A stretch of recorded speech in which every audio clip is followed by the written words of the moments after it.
As local hospitals and doctors' offices get back to business as usual, we're back to getting answers to your medical questions. Since our Doctor on Call segment was preempted on Tuesday by breaking news, we're bringing that to you today, right now. Joining us via Skype is this week's Doctor on Call, Eric Schwetschenau, an ear, nose, and throat specialist at TriHealth. Doctor, good to see you today.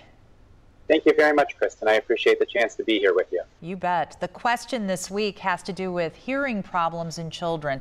Many parents wonder, how do you spot if your young child is having serious hearing problems? What do you look for? Well, that's an easy question to answer. My favorite answer for it is always trust your mother's intuition. If you think that something's wrong, that's a good enough reason to find out if something is really wrong or not. We can test children down to age 6 months in the audiometry booths with sound field testing, and we can test even infants and newborns with specialized testing that we can provide in the office. So essentially, would you be looking for non-response? If the child isn't responding to you, that's a key indicator?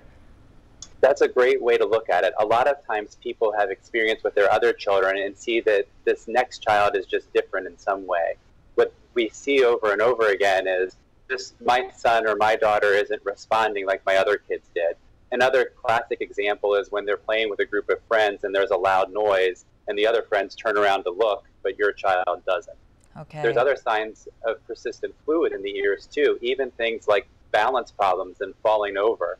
I always tell the story of my own son who was in daycare and had persistent fluid, and the daycare worker said, you know, Sean falls down more than most other kids.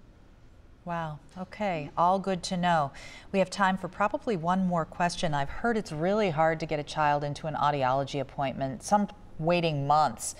Is that the case in your practice? Well, in our practice, the answer is no. We can get a child in within 1 week with audiometric testing and to see a doctor. So we can get answers really quickly if there's any concerns. All right, that's good to know. Doctor, thank you for joining us this afternoon. We really appreciate it. And we'll answer all of your questions every Tuesday on WCPO 9 News at noon. All you have to do is submit your medical questions to wcpo.com/doconcall.